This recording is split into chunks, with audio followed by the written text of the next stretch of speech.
नमस्कार, गणित ज्ञान कक्षा में आपका स्वागत है। जैसा कि आप सभी जानते हैं, हम यहाँ चर्चा करते हैं मैथमेटिक्स का। हम पढ़ रहे हैं क्लास 10th एनसीईआरटी मैथमेटिक्स, जिसमें chapter number 2 polynomials. Chapter number 1 हमने कंप्लीट किया, जिसमें रियल नंबर के विषय में पढ़ना था। यहाँ पे आइए देखते हैं पोलिनोमियल्स क्या है। अगर आपसे पूछा जाए कि आपकी एज क्या है और आप घुमा फिरा के हमें यह बोलें कि हमारे एज को स्क्वायर कर लो, फिर उसमें 2 से गुणा कर लो और जोड़ दो, और फिर उसमें अगर 5 जोड़ दो, तब यह जो है यह हो जाता है आपका 40। तो इस प्रकार के प्रश्न अगर आप खड़े कर दे रहे हैं, तब हमें आपका एज निकालना है। तो इस प्रकार से जो आपने बोला, यह तो एक एक्सप्रेशन है, यह एक एक्सप्रेशन है, लेकिन जब बराबर लगा दिया और दोनों साइड इसके बराबर कर दिए, तब यह एक इक्वेशन में चेंज हो गया। तो एक एक्सप्रेशन और इक्वेशन किस प्रकार एक दूसरे से अलग है। आप अपने एज को एक्सप्रेस करने के लिए हमारे पास x square plus 2x plus 5 इस तरह से एक्सप्रेशन आपने दिया और इक्वल टू 40 कर दिया, तो यह एक्सप्रेशन जो है इक्वेशन में बदल गया। तो ये आप समझ लीजिए। इसको अगर 40 को एक ही साइड ले आए तो आपका इक्वेशन कुछ इस तरह से होगा, x square plus 2x minus 35 is equal to 0। 40 को हमने इस साइड कैरी कर लिया तो प्लस 40 माइनस 40 हो गया, तो 5 के साथ मिल गया वो माइनस 35 हो गया। इसमें देखिए, इस इक्वेशन से आप तुलना कीजिए, a x square plus b x plus c is equal to 0। यहाँ पे ए, बी और सी ये तीनों कांस्टेंट है। अब इसके कितने रूट होंगे, तो देखिए, अगर x square is equal to 9 हम लिखते हैं तो एक्स के 2 वैल्यू होते हैं, एक +3 और एक -3। क्योंकि -3 को भी 2 बार अगर आप गुणा कीजिएगा, -3 इंटू -3 तो 9 ही होना है। अब इस प्रकार से इसके 2 वैल्यू होते हैं, तो जितने भी 2 इंडेक्स वाले यानी क्वाड्रेटिक इक्वेशन होते हैं, उसके कम से कम भी तो 2 वैल्यू होंगे। हाँ, दोनों वैल्यू बराबर भी हो सकते हैं, दोनों वैल्यू अलग भी हो सकते हैं। तो आइए देखते हैं कि a x square plus b x plus c is equal to 0 इस इक्वेशन को हम कैसे सोल्व करेंगे। तो यहाँ देखिए, हम देख रहे हैं कि a x square plus b x is equal to minus c. इस प्रकार का हमारे पास हम इसको बना लेंगे। अब अगर a कॉमन ले लिए हम, तो ये क्या हो जाएगा, एक्स स्क्वायर प्लस बी बटे a x is equal to minus सी।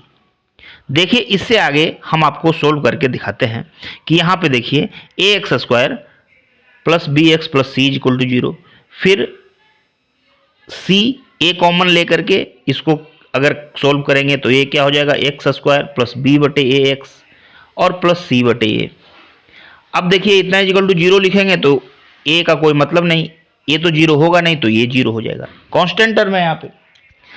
अब आगे देखिए, सी वाई ए को दूसरे साइड कर लिया।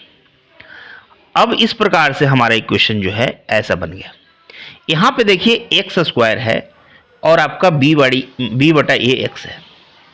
यहाँ पे कुछ याद कीजिए कि a प्लस बी का होल स्क्वायर का फॉर्मूला जब होता है तो वो क्या होता है, a square plus 2ab plus b square. यहाँ पे ए स्क्वायर तो है और 2ab इसको बना लेंगे, तो 2ab बनाएंगे तो क्या होगा, 2 इंटू बी बाई 2a हो जाएगा। नीचे भी 2 से, ऊपर 2 से गुना किया तो नीचे भी 2 से, तो b बाई 2a हो जाएगा। ये 2 into b by 2a x, इस तरह से ये हो जाएगा। अब ये पूरा जो इक्वेशन है, इसमें अगर b बाई 2a के होल स्क्वायर, यहाँ पे b बाई 2a b के रूप में आ जाएगा, और b बाई 2 के होल स्क्वायर अगर दोनों तरफ हम जोड़ दे रहे हैं, b बाई 2 के होल स्क्वायर अगर दोनों तरफ जोड़ दे रहे हैं, देखिए x square plus b by a x. अब इसमें जोड़ दिया हमने b बाई 2a के होल स्क्वायर। एक तरफ जोड़ा तो दोनों तरफ जोड़ना होगा, दूसरी तरफ क्या आ जाएगा, c by a plus b by 2a क्या होल स्क्वायर। अब ये जो है देखिए, एक्स स्क्वायर प्लस बीच वाला जो टर्म है वो अपने आप 2 into b by 2a into x हम लिख सकते हैं, क्योंकि 2 से 2 कैंसिल हो जाएगा, तो बी बाई ए एक्स ही बचना है।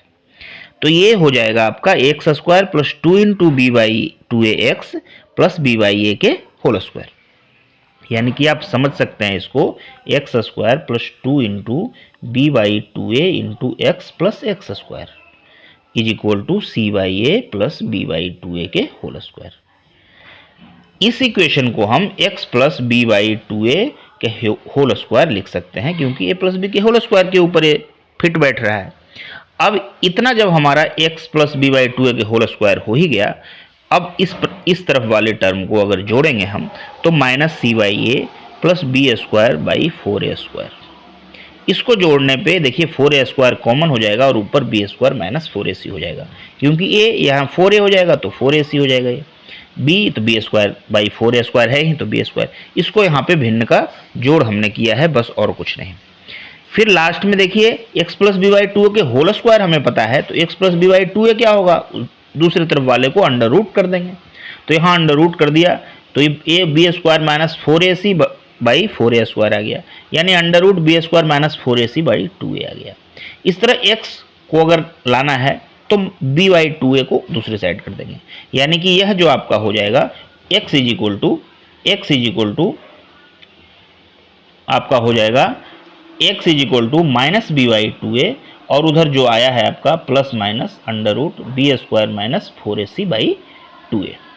तो ये आपका दो वैल्यू आ जाएगा, एक आ जाएगा प्लस और एक माइनस, ये दो वैल्यू आपका आएगा। एक वैल्यू हो जाएगा minus b plus root b² minus 4ac by 2a, और दूसरा वैल्यू हो जाएगा minus b minus root b² minus 4ac by 2a।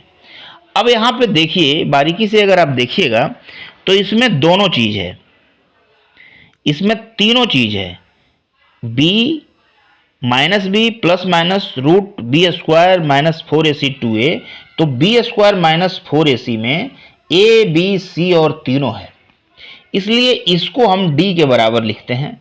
d यानी कि डिस्क्रिमिनांट, यानी कि यही जो है डिटरमाइन करता है कि आपका इक्वेशन का जो सॉल्यूशन है वो किस तरह से होगा। इक्वेशन का सॉल्यूशन डिटरमाइन करता है, इसलिए इसको हम डिस्क्रिमिनांट यानी कि d बोल देते हैं, यानी d is equal to b² minus 4ac हम लिख सकते हैं। इस प्रकार से आप देखते हैं कि अगर ax² plus bx plus c is equal to 0 एक इक्वेशन है, तो इसके दो वैल्यू होते हैं, एक तो होता है minus b plus root d by 2a, और दूसरा होता है minus b minus root d by 2a, और d को हम एक अलग जगह पे लिख सकते हैं कि d is equal to b² minus 4ac, जो कि इक्वेशन का विवेचक यानी डिस्क्रिमिनेंट कहलाता है। अब इक्वेशन की जो रूट का जो प्रकृति होगा वह इस d यानी विवेचक यानी डिस्क्रिमिनेंट पे निर्भर करेगा। इसको हम अगले क्लास में पढ़ेंगे। अभी हम फिलहाल यही देख लिए कि किस प्रकार से ax² plus bx plus c is equal to 0 अगर एक इक्वेशन दिया हुआ है तो इसका सॉल्यूशन होता है minus b plus root d by 2a और minus b minus root d by 2a, जहाँ पे d is equal to b² minus 4ac। इस सॉल्यूशन की सहायता से हम किसी भी इक्वेशन का सॉल्यूशन निकाल सकते हैं। तो हमें बस इतना याद रखना है कि कोई भी इक्वेशन का स्टैंडर्ड फॉर्म में अगर क्वाड्रेटिक इक्वेशन है तो इस स्टैंडर्ड फॉर्म से तुलना करेंगे और a b और c डिटरमाइन करेंगे, उसके बाद हम उसके रूट्स निकालेंगे, और रूट्स निकालेंगे बिना रूट को निकाले उसके योगफल और गुणनफल को तो निकालना हमने पहले सीख ही लिया है कि किस प्रकार से इक्वेशन को देखते हुए उसके योगफल, उसके रूट्स के योगफल और उसके गुणनफल को हम निकाले हैं। डिस्क्रिप्शन में जाकर के पिछले वीडियोस भी आप देख सकते हैं। आगे की क्लास में हम roots of the polynomials equation निकालेंगे, क्वाड्रेटिक इक्वेशन का रूट्स निकालेंगे। तब तक के लिए नमस्कार।